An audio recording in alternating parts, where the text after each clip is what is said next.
Hi, Assalamualaikum warahmatullahi wabarakatuh. We are from Group 6 want to present about subject statutory valuation. First of all, I want to introduce our group members. Our group have 7 group members, which is Aima, Ainza, Inshirah, Khalida, and me, Nur Ali Atika, Laila, and Nami. We choose to value one land at Sempang Kanan Batu Pahat, Johor. Executive summary. Subject property are located at Lot 563 Sempang Kanan Batu Pahat, Johor. The date of valuation is 8 December 2023. We use comparison method for the valuation. The tenure of this land is freehold, and the land use is for agriculture. The owner for this land is Shah Zahra binti Syed Ahmad and Sharifah Maznah Syed Hamid. The land area are 22 acres. Introduction. Definition of statutory. Statutory is like having a big rule book for everyone to follow. These rules are put there by official people and written down so everyone knows what they are. It is like having instructions for living together peacefully and fairly. This way, it covers the aspect of formal writing being created by authorized bodies and aiming for a safe and harmonious society. Definition of statutory valuation. It is like a legal price tag put on property by the government following strict rules for specific situations like taxes or land deals. It is not just what you think it's worth but what the law says. Stamp duty. Stamp duty is a tax levied on the transfer of certain assets, often involving the purchase of high-value items such as property or vehicle. Next is rate assessment. Definition of rate assessment. First, it is local government tax on property. Second, funds local services, infrastructure and construction projects. Third, it covers costs like street lights, sanitation and park maintenance. Who needs to pay rate assessment? First, all property owners, including residential, for example, bungalows. Second, commercial, like factories and shops. Third, vacant land with reduced rate and time limit. How rate assessment be calculated? First, based on projected annual rental value of the property. Second, typically around 4% of the rental value in Malaysia. Third, varies by state and property type. Additional notes, owners pay even if they rent out of the property. Second, vacant buildings may qualify for reduced rate but must be reported within 7 days. Lastly, late reporting of vacancy incurs penalty fees. Next, purpose of valuation. To determine the value of stamp duty using comparison method. Date of valuation considered as date of inspection on 8 December 2023.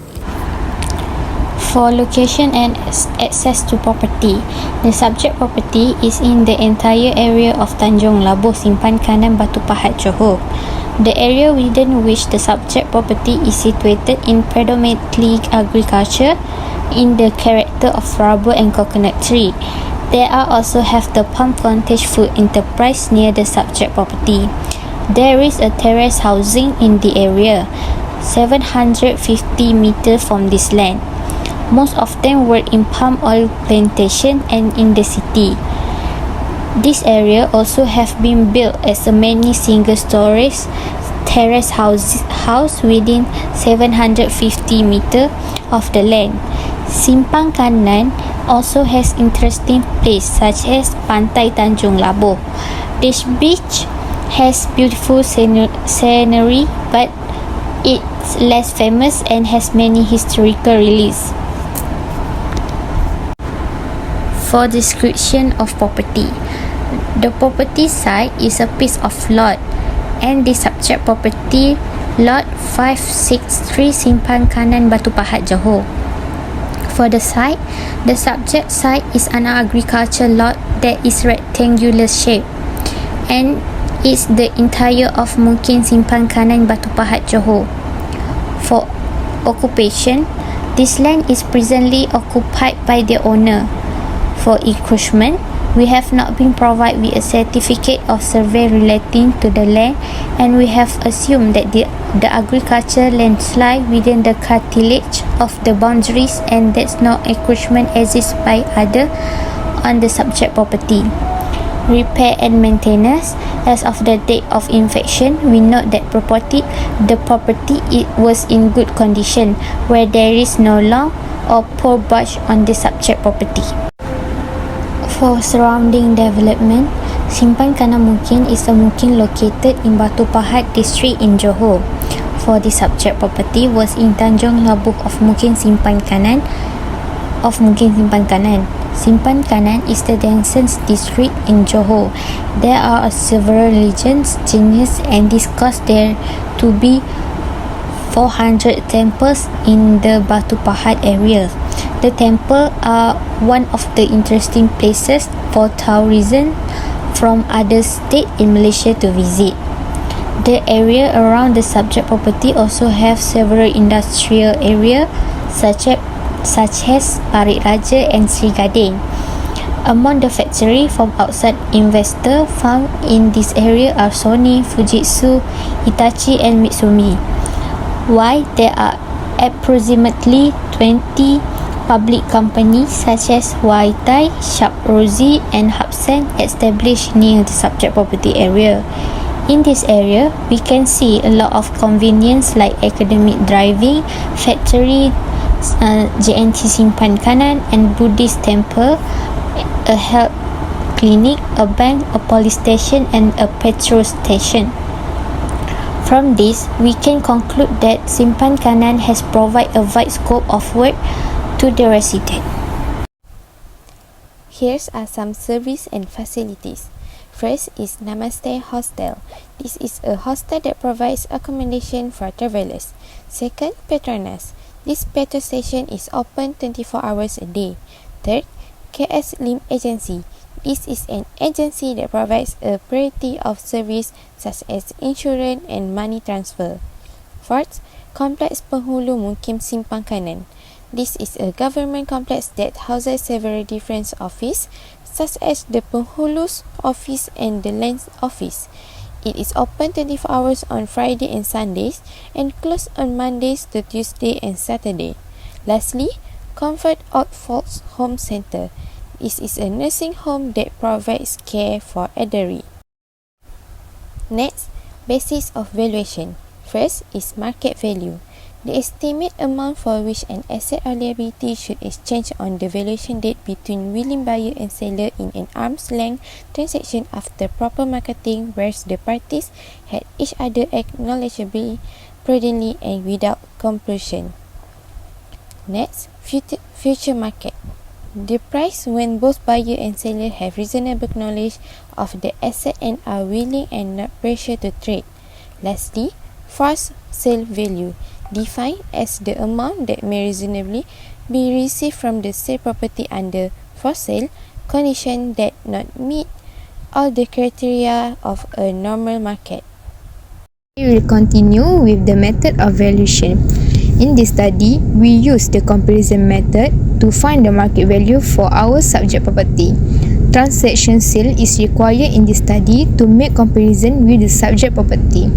This table shows the list of transactions for agricultural land located near the subject property. The analysing nearby transaction are a 9-acre leasehold in Kampung Sejagung sold for RM1,553,205, a 7-acre freehold in Parit Rahmat Bindu at RM2,245,250 and a 7.9-acre freehold in Sri Tanjung for RM3,430,350. We will compare lot size, sale date, land type, price, and tenure to estimate our property's value, crucial for accurate stamp duty calculation, aiding buyer, seller, and investor in understanding the agricultural property market. Next, I will evaluate the market value of Lot 536 in Tanjung Labu, Mungkin Simbang Kanan, 22 acre commercial crop and empty agricultural land with the freehold tenure. Our approach uses comparative market analysis by contrasting Lot 536 with 3 nearby property, which is 9-acre leasehold property in Mukim Sri Medan, a 7-acre freehold land in Mukim Linau, and a 7.9-acre freehold plot in Mukim Simpang Kanan. The factor like time, location, size and tenure, adjusting the value of the land, which is negative 15% for the first, negative 14% for the second, and negative 8% for the third. This result in adjusted land value of RM3.40, RM6.02, and RM9.20 per square feet respectively. As a result of the analysis, we choose comparable tree as the basis for evaluating the market value of the subject property. Finally, the market value for the subject property is RM8,816,544. As you can see, the rate assessment is calculated by multiplying the annual value of the property by the assessment rate. In this case, the annual value is RM8,860,544 Malaysia, and the assessment rate is 2%. So the rate assessment come out to RM7,633.88. It's important to note that the annual value is typically 10% of the property's market value. So if you know the market value of your property, you can easily estimate its annual value and then calculate the rate assessment. The assessment rate itself can vary depending on the location of the property and the type of property. But in most cases in Malaysia, it's around 2%. Stamp duty calculation is done by imposing 1% on the first 100,000, 2% on the next 100,000 and RM1 until 500,000, 3% on the 501,000 to RM1 million, and 4% on any amount over RM1 million. So from the market value of RM8,816,544, the stamp duty rateable for this property is at RM336,661.76. Last but not least, for the appendix, we also attach the copy of the title search and the site plan. That's all from our group. Thank you.